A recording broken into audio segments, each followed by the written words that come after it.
नमस्कार दोस्तों, मेरा नाम है राकेश शर्मा और आप देख रहे हो SBT मोबाइल रिपेयरिंग। आज हमारे पास आया है एक सैमसंग का टैब 295 है शायद। ये T225 है ये। तो 225 ये हरियाणा सरकार ने स्टूडेंट्स को दे रखे हैं। तो इसमें आज प्रॉब्लम ये आई है कि इसके अंदर लाइट नहीं आ रही। तो चलिए, ऑन तो हो रहा है, अब देख लेते हैं एक बार कंडीशन क्या है। तो कनेक्टर में ये देखिए दोस्तों, यहाँ बोर्ड काफ़ी इसका जला हुआ है। ऐसी कंडीशन वाटर डैमेज में भी होती है या फिर लाइन शॉर्ट हो जाती है तब होती है। किसी ने साफ वगैरह करके कोशिश की है। तो एक बार हम इसका डायग्राम निकाल लेते हैं कि कौन सी लाइन किस काम आती है। तो हम LCD लाइट का डायग्राम हमारा बोर्नियो के अंदर मौजूद है। जिसके पास बोर्नियो नहीं है उसके लिए ये वीडियो टैब की लाइट बनाने में काम आ जाएगी। तो यहाँ पे पहले नंबर का जो प्रिंट है दोस्तों, ये है एनोड का, जिसके ऊपर बूस्ट वोल्टेज आती है। और उसके बाद जो हमारा आप देख सकते हैं, ये 3 प्रिंट हैं, इनमें से तीनों कैथोड के हैं और एक जो PWM वाली लाइन का है, ब्लू कलर का जो दिखाई दे रहा है लास्ट में। और जो ये 3 प्रिंट है ये तीनों कैथोड के हैं। अभी बीच में कुछ और चेक करने लग गया था तो उस वजह से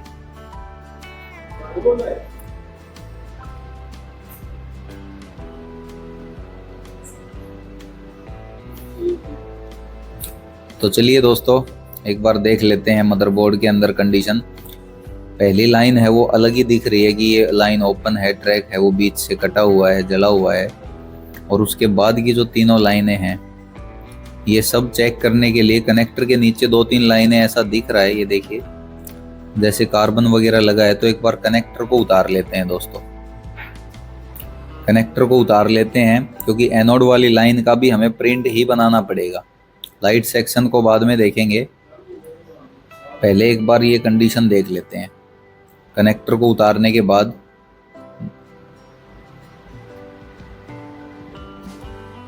कनेक्टर उतारने के लिए हमेशा हाथ को स्टेबल नहीं रखना, एक जगह पे हिलाते रहना है। क्योंकि पिछले 2 दिन में 2 केस ऐसे आए हैं मेरे पास जिनमें कनेक्टर उतारते टाइम सेट को डेड किया है। क्योंकि कनेक्टर बिल्कुल अपोजिट होता है CPU की साइड से और CPU पेस्टेड होते हैं तो सेट डेड हो जाता है। तो ये छोटी छोटी ट्रिक मैं पूरी वीडियो में आप लोगों को देता ही रहता हूँ, आपको पता ही है। तो सावधानी से काम करें। ये देखिए, हमने ये कनेक्टर उतार लिया है। एक प्रिंट बिल्कुल गला हुआ है और एक एनोड वाला प्रिंट। तो ये दोनों प्रिंट हम बना लेते हैं।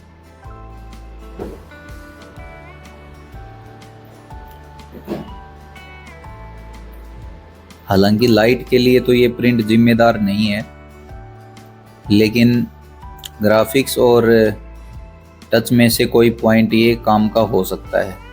क्योंकि हमारा डिस्प्ले का कनेक्टर है तो टच की लाइन भी इसी से जा रही होंगी। तो ये हमारा एनोड वाला कैपेसिटर है जहाँ से हम जंपर उठाएंगे और एनोड वाली लाइन पे जंपर करेंगे।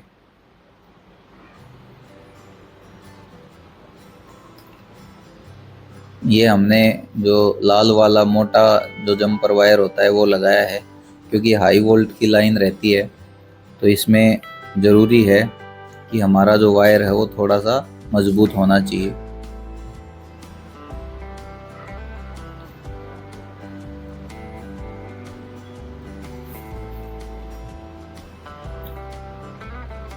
किसी ने कोशिश बहुत करी है लेकिन उसको आगे ट्रैक नहीं मिला। हो सकता है लाइट नहीं आई उससे, तो क्यों नहीं आई हमें नहीं पता, लेकिन हम स्टेप बाय स्टेप चलेंगे। सबसे पहले हम एनोड वाला प्रिंट है वो हमने तैयार कर लिया है।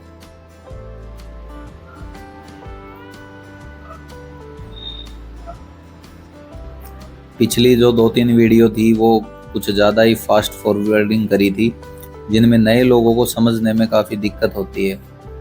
जो अच्छा काम कर रहे हैं थोड़ा बहुत, उनके लिए तो आसानी रहती है।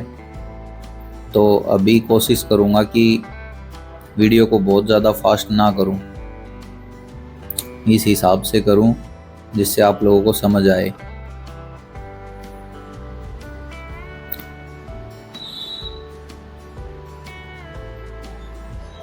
तो अभी जो ये प्रिंट था हमारा, इसको सोल्डर कर लेते हैं एक बार।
यहाँ पे जो एनोड वाला प्रिंट है, इसको थोड़ा सा स्क्रैच कर लेते हैं ब्लेड से, ताकि सोल्डर पकड़ने में आसानी रहे। जंपर वायर के ऊपर जो कोटिंग रहती है वो दिक्कत करती है। तो अभी है ना, हम कनेक्टर को पलट के लगाते हैं। हमने पलट दिया है, लेफ़्ट वाला हिस्सा राइट में कर दिया है, राइट वाला लेफ़्ट में कर दिया है, जिससे दोनों ही बॉलों को पकड़ने में आसानी रहेगी। जो प्रिंट चमक नहीं रहे थे बोर्ड के, उनमें भी, और जो कनेक्टर में कार्बन जबे हुए हैं 2 प्रिंटों के ऊपर, उनमें भी, दोनों आपस में चेंज हो गए हैं, एक्सचेंज हो गए हैं। तो ऐसे पलट के लगाने से यही कनेक्टर हमारा अच्छा कामयाब हो जाएगा, नए जैसा ही वर्क करेगा। इसीलिए बोलता हूँ कि हर पॉइंट पे आपको कुछ ना कुछ ट्रिक जरूर मिलेगी। अब अगर उसी साइड में लगा देते तो वो कार्बन वाले प्रिंट से कार्बन वाले प्रिंट को मैच करते करते आयरन से कनेक्टर को ही डैमेज कर लेते हैं।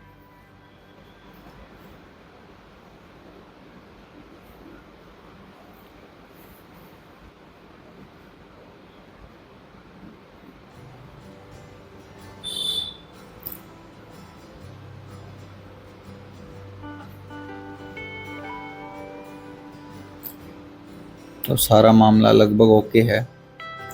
थोड़ा जो पिने हमें लग रहा है डाउट जहाँ पे, उनको एक बार रिसोल्ड कर लेते हैं।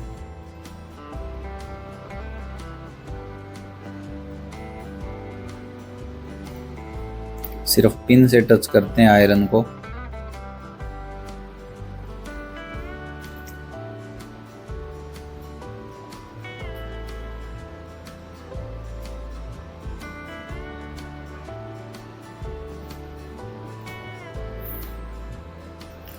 तो एक बार साफ करके एक बार इसको चेक करके देखेंगे।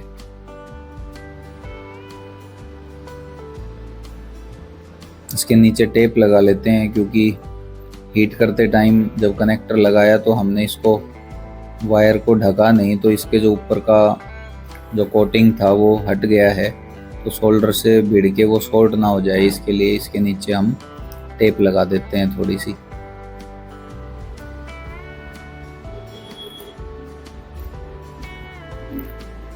अभी ये देखिए, जो फोल्डर का जो पत्ता है उसमें भी दिक्कत है।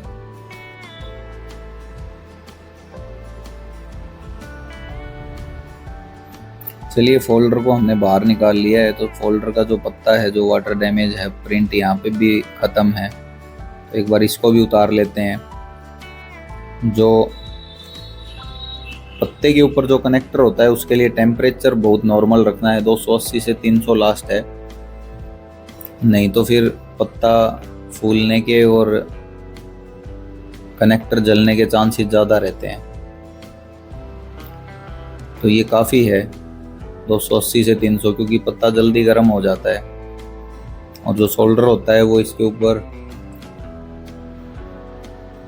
वो इतना हाई मेल्टिंग पॉइंट वाला नहीं होता। पीपीडी तो खैर हम 183 वाली यूज़ करते हैं, तो 280 टेम्परेचर बहुत ज़्यादा हो जाता है।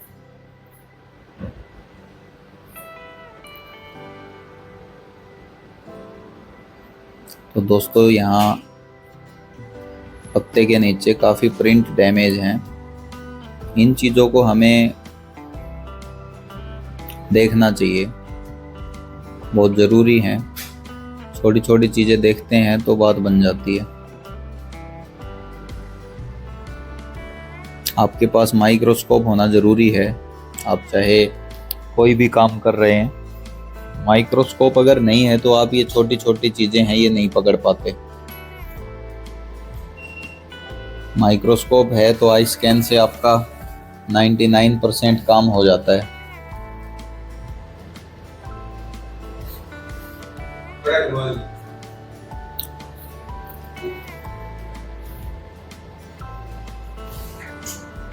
तो चलिए, पत्ते को रिसोल्ड कर लिया है। अभी हम इसके ऊपर कनेक्टर लगा देंगे।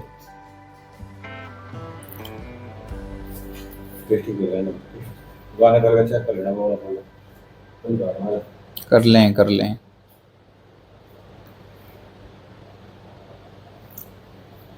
तो जो कनेक्टर की जो पिनें हैं उनके ऊपर कार्बन लगा हुआ है, उनको भी साफ़ कर लेते हैं ताकि कनेक्टर को सोल्ड करने में दिक्कत नहीं आएगी। तो ये कनेक्टर को भी साफ़ कर लिया है, पत्ते को भी रिसोल्ड कर लिया है। अब हम इसको कनेक्टर को लगा देते हैं। लगाते टाइम भी हीट है वो 280 रखता हूँ मैं 861 SMD में, और एयर है वो 70 है। तो ये कनेक्टर हमारा हो गया है बिल्कुल सेट, एकदम ओके। तो अभी तक जब स्टार्टिंग में चेक किया तो ना तो इसमें ग्राफिक आ रहे थे ना लाइट आ रही थी। तो ग्राफिक क्यों नहीं आ रहे थे ये तो अभी समझ आ रहा है कि फोल्डर में दिक्कत थी कहीं ना कहीं, क्योंकि फोल्डर के जो ये पॉइंट थे ये मिस थे, शायद मिपी लाइन की साइड से मिस थे ये। तो ग्राफिक कैसे आएंगे। तो अभी हमारी जो दोनों प्रॉब्लम हैं वो देखते हैं सोल्व होती हैं या नहीं। तो एक बार चेक कर लेते हैं।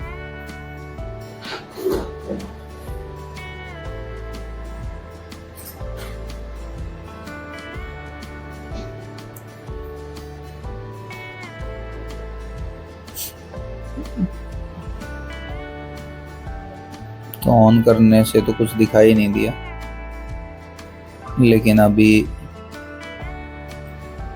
चार्जिंग में लगाने से ग्राफिक दिख रहे हैं लेकिन लाइट अभी भी नहीं आई।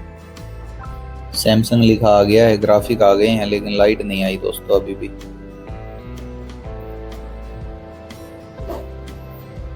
तो एक बार देख लेते हैं माइक्रोस्कोप में। मैं एक बार फिर से देख रहा हूँ, कैमरा स्विच कर लेता हूँ।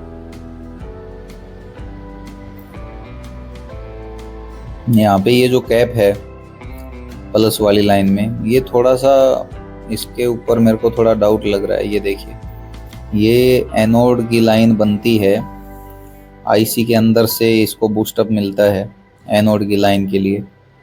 तो ये इस कैप से होते हुए, डायोड से होते हुए, और ये बीच में एक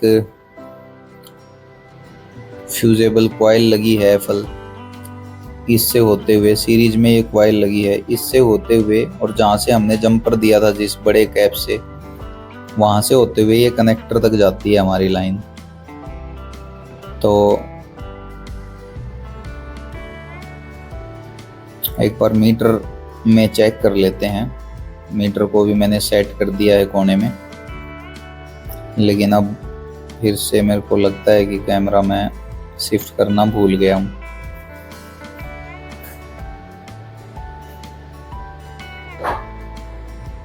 शिफ्ट कर लिया है हमने, कई बार भूल जाता हूँ बीच में, धीरे धीरे आदत पड़ जाएगी, फिर दिक्कत नहीं आएगी इस टाइप की। तो अभी मीटर आपको दिख रहा है। अभी हम जीआर चेक करते हैं, जीआर से ही हमें आइडिया आता है। तो ये देखिए, ये जो लाइन है हमारी एनोड की, ये शॉर्ट हो गई है। तो अंदाजे के हिसाब से मैंने इस कैप को निकाला है, लेकिन सॉर्टिंग अभी भी है। मैंने सोचा कि ये कैप है जो ये एक कोने से थोड़ा टूटा हुआ है, तो इस वजह से इसके अंदर दिक्कत होगी। तो अभी हम जो ये सीरीज में जो कॉइल लगी है बीच में, इस कॉइल को निकालेंगे। इस कॉइल को निकालने के बाद हमें ये पता चल जाएगा कि ये देखिए, इस कॉइल को निकाल लिया है हमने और एक कॉइल पूरी तरह से जली हुई है नीचे से। तो कॉइल को निकालने से हमें ये आइडिया हो गया कि किस साइड से शॉर्टिंग है। तो जिस साइड शॉर्टिंग नहीं है उस साइड से अब हमें इस कनेक्शन को काट के और एक दो डायरेक्ट जंपर हम देते हैं, जो हमने जंपर किया हुआ है उसी लाइन से इसको मिला देते हैं। तो यहाँ तक GR ओके आ रहा है, लेकिन दूसरी साइड इस कॉइल के जो जो कॉइल हमने निकाली है इसके दूसरी साइड देखते हैं तो वो ग्राउंड है, वो एरिया। तो कहीं ना कहीं जो लाइन अंदर से जली हुई है, जो किसी ने स्क्रैच करने की कोशिश की है, उस लाइन का कहीं ना कहीं ग्राउंड के साथ संपर्क है, जिसकी वजह से जैसे ही हमने फ़ोन को ऑन किया तो ये लाइन एकदम से शॉर्ट हो गई और हमारी कॉइल जल गई। तो अभी GR हमारा ओके हो गया है। अभी टेप लगा के, ताकि शॉर्टिंग ना हो, कहीं टच ना हो, अभी एक बार फिर से चेक करते हैं।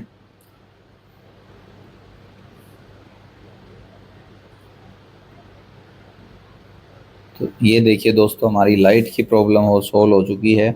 ऐसी वीडियो देखने के लिए दोस्तों हमारे चैनल को सब्सक्राइब कर सकते हैं, और मोबाइल रिपेयरिंग में कोई भी समस्या हो आपको तो आप मेरे से हेल्प ले सकते हैं, मुझे व्हाट्सअप कर सकते हैं। तो चलिए, ये तो ओके हो गया है। बाकी किस फॉल्ट के ऊपर आपको वीडियो चाहिए आप मेरे को कमेंट करके बताएं, मैं आपकी ज़रूर हेल्प करूँगा। Thank you very much.